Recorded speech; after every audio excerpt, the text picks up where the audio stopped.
Olá, eu sou Silmara Gonzaga, esse é o canal Ancestralidade Sagrada e hoje a conversa vai ser sobre o corpo na elaboração de si.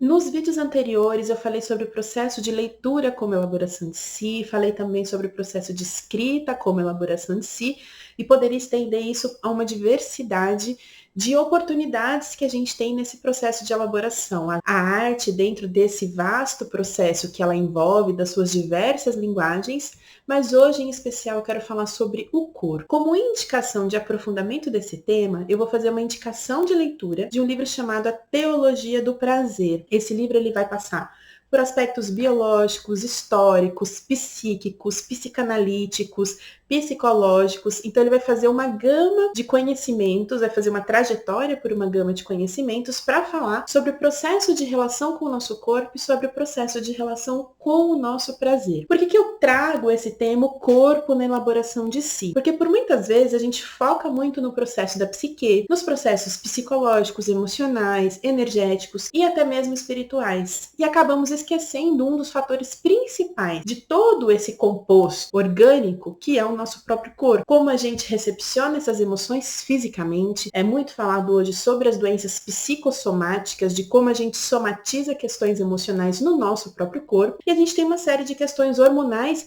que se movimentam internamente no nosso corpo, tendo aí como talvez guia dessa carruagem toda as nossas emocionalidades, a nossa forma de ver a vida, os nossos valores, as nossas visões de mundo. Tudo isso vai direcionar como esses hormônios se equilibram ou se desequilibram. E para falar de corpo, a gente não pode desatrelar isso sobre a relação com o nosso próprio prazer. E entender que o prazer, quando a gente fala essa palavra prazer, a gente não está falando só de um aspecto direcionado para o campo sexual. O campo sexual é sim uma dessas áreas relacionadas com o prazer, mas existem outros sentidos que podem ser explorados e por muito tempo, até mesmo ao longo aí da nossa cultura e da nossa história, a gente sabe que o corpo foi uma área muito negligenciada.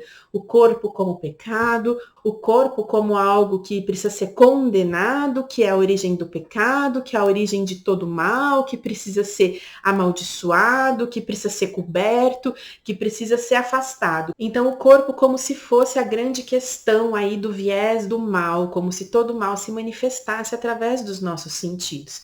Então lembrando primeiro que nós não temos só o sentido sexual, a gente pode desfrutar o prazer e se relacionar com o corpo através de todos os nossos sentidos, a nossa visão, a nossa audição, o nosso tato, o nosso paladar, tudo isso se envolve nessa relação com o próprio corpo.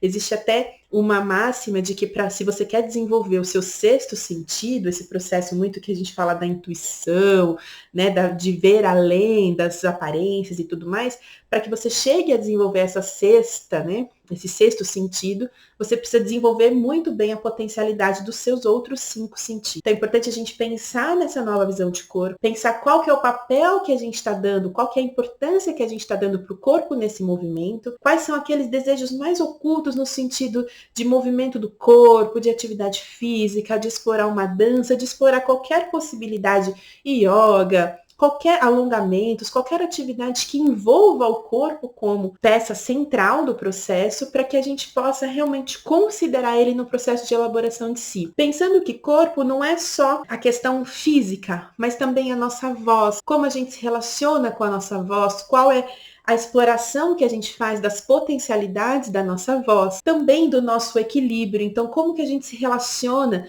no equilíbrio, no andar em diversos terrenos. A gente vê muito assim que, por exemplo, andar na cidade é totalmente diferente das habilidades do equilíbrio necessário para você andar no meio do mato, para você andar dentro da floresta, por exemplo, fazendo uma trilha. Então, todas essas potencialidades que o corpo guarda podem e necessitam ser exploradas para que a gente faça do processo de relação com o corpo também um processo de elaboração de si. Se conectar com a sua voz, se conectar com os seus movimentos, perceber onde o teu corpo pede um maior alongamento, onde o corpo de repente está travando, está sentindo aquela dorzinha e de repente você precisa movimentar aquela região. A gente tem dentro da visão da medicina ocidental muito uma ideia assim, você está com um torcicolo, por exemplo, você imobiliza, e aí você não mexe, e aí você vai permitir que o tecido se recupere. Dentro da visão da medicina chinesa, para muitos casos, exceto quando a gente está falando efetivamente de uma fratura, num caso de torcicolo, por exemplo, vai ser dito o contrário: movimente, massageie, alongue, porque aí você vai permitir uma oxigenação melhor daquele tecido e aí sim você vai estar potencializando a sua recuperação.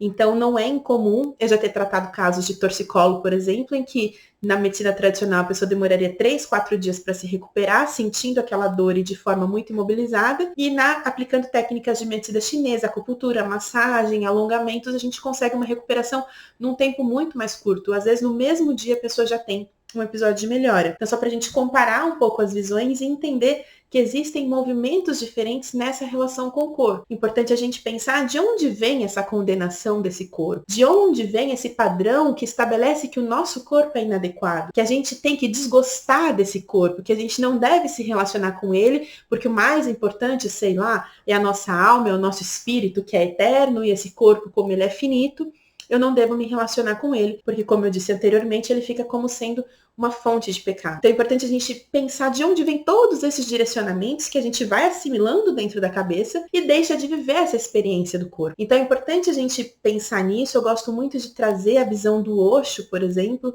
que é um mestre que sempre trazia essa conexão. Você pode desenvolver a sua espiritualidade, mas você também precisa carregar junto com isso a leveza, a alegria, o prazer de fruir sabores, o prazer de se conectar com as suas sensações e com todos os seus sentidos. Se temos todos esses sentidos, deve ser porque devemos desfrutar de todos esses sentidos, senão não faria sentido. Então, a minha dica de leitura é essa de hoje. A teologia do prazer, a gente vai entender como a gente se movimenta na vida pelas questões de prazer, até nos movimentos de coisas que a gente vai estudar, de pessoas que a gente vai encontrar, de amizades, de relações, como tudo vai envolver a questão do prazer, de sentir prazer ao estar com aquela pessoa ou desenvolver aquela atividade. Então é importante entender que esse movimento vai fazer com que a gente se conecte também por uma das vias de sentido, que é o sentido do nosso corpo. Quanto mais eu desenvolver as potencialidades do meu corpo, mais eu conecto com os meus movimentos internos também, e é uma forma de cuidar da minha energia,